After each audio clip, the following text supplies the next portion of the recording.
Hello students, welcome to new lecture of powers and exponents.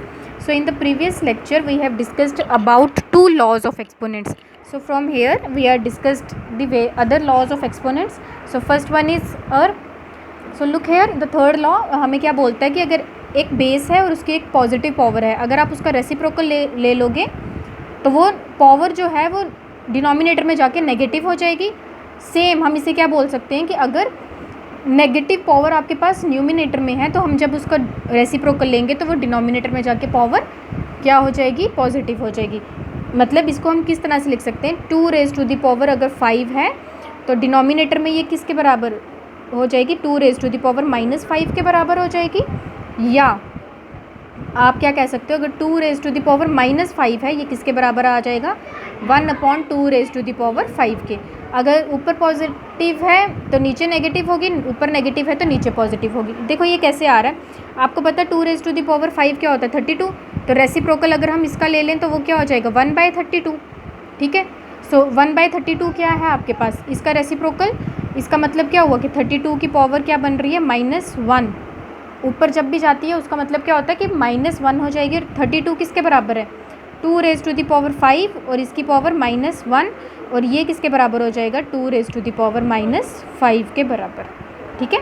क्योंकि अभी हम यही चीज़ हम ये नेक्स्ट पॉइंट में देखेंगे. देखो क्या है, फोर्थ लॉ आपके पास क्या कहता है कि अगर a raise to the power m है उसकी होल पावर n है, मतलब दो पावर्स हैं और पावर्स आपस में मल्टीप्लिकेशन में चली जाएंगी. इसका मतलब क्या हुआ, a raise to the power m multiply by n.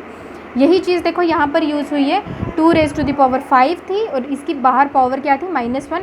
तो दोनों को हमने मल्टीप्लाई किया, 5 मल्टीप्लाई बाय -1 इक्वल्स टू -5. ठीक है. सो ये आपके पास फोर्थ लॉ क्या कह रहा है कि अगर a raise to the power m है उसकी होल पावर n है तो वो क्या बन जाती है, a raise to the power m multiply by n. Fifth law हमारे पास क्या कहता है कि अगर आपके पास दो बेसिस हैं, a raise to the power m मल्टीप्लाई b raise to the power m. अब देखो बेसिस दोनों डिफरेंट है, पावर सेम है. जो आपने पहले पढ़ा उसमें बेसिस सेम थे, पावर डिफरेंट थी. तो इसमें हम क्या करेंगे, बेसिस को मल्टीप्लाई कर देंगे और पावर को एक ही बारी लिख देंगे. मतलब क्या हो गया कि अगर 2 रेज़ टू द पावर 2 है और 3 रेज़ टू द पावर 2 है, वो किसके बराबर आ जाएगा, 2 मल्टीप्लाई बाय 3 की whole raise to the power 2 which is equals to क्या हो जाएगा, 6 की पावर 2 के बराबर हो जाएगा. तुम इसको वेरीफाई कर सकते हो खुद से. सो वेरीफाई करने के लिए हम क्या करेंगे, 2 रेज़ टू द पावर 2 मल्टीप्लाई 3 रेज़ टू द पावर 2. 2 की पावर 2 क्या बना, 4 मल्टीप्लाई 3 की पावर 2 क्या बना, 9 and that is equals to 36. और 2 मल्टीप्लाई बाय 3 की power 2 which is equals to 6 की पावर 2, और ये क्या आ जाएगा, 36. तो देखो दोनों में सेम आ रहा है. ठीक है. अब अगला हमारे पास क्या है, 6 कि a raise to the power. अब इसी के तरह आपके पास दूसरा है कि अगर a raise to the power m है divided by b raise to the power m है. ठीक है. या हम इसे क्या कहते हैं कि a/b की होल पावर अगर m है तो इसको आप किस तरह से लिखोगे कि आप डिवाइड कर दो और क्या हो जाएगा, मतलब a डिवाइडेड बाय b की होल पावर m के बराबर हो जाएगा. ठीक है.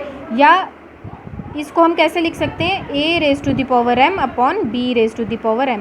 ये इसके बराबर है. अगर इस तरह से दिया हुआ तो ये दोनों इक्वल हो जाएंगे आपस में. ठीक है. इसका मीनिंग क्या हो गया, एक तरह से हम क्या कह सकते हैं, जैसे आपके पास दिया होगा 2 रेज़ टू द पावर 2, अगर इसे डिवाइड कर रहे हैं हम किससे, 4 रेज़ टू द पावर 2 से. ठीक है. So 2 raise to the power 2 आपके पास क्या है, 4 upon 4 raise to the power 2 क्या बन रही है, 16. तो ये किसके बराबर आ जाएगा, 1/4 के बराबर. सिमिलरली आप इसे क्या कर लो, 2 डिवाइडेड बाय 4 करो, इसकी होल पावर 2 कर लो, तो ये क्या आ जाएगा, पहले ब्रैकेट सॉल्व करेंगे तो वहाँ से आ गया 1/2 की होल पावर 2. तो इसका क्या मतलब बन गया आपके पास इस वाली से कि ऊपर वाले का भी पावर कर देनी, नीचे वाले की भी, 1 की पावर 1 और 2 की पावर 4 हो जाएगी. तो देखो दोनों ये क्या आ रहे हैं, सेम आ रहे हैं. ठीक है. तो हमने कितने लॉज पढ़ लिए अभी तक, 3, 4, 5 एंड 6 लॉज आप पढ़ चुके हो.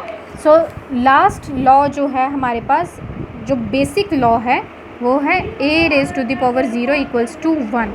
इसको क्या बोलते हैं, anything raised to the power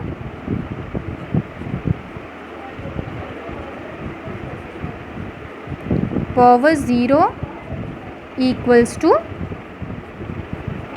1। Okay, इसका मतलब क्या हो गया कि आप कोई भी नंबर है, जैसे 2 की पावर 0 की वो भी 1 के बराबर होगा, 5 की पावर 0 की वो भी 1 के बराबर होगा, ये कोई भी नंबर क्यों नहीं हो, उस सब की पावर जब आप 0 कर देते हो तो वो किसके बराबर हो जाता है, 1 के बराबर हो जाता है। ठीक है, एक इम्पॉर्टेंट नोट है आपके पास कि अगर a raise to the power m है plus a raise to the power n है, अगर बीच पे एडिशन का साइन है तो ये कभी भी इक्वल नहीं होंगे a raise to the power m plus n के। Okay, so that's all for this lecture. Thank you.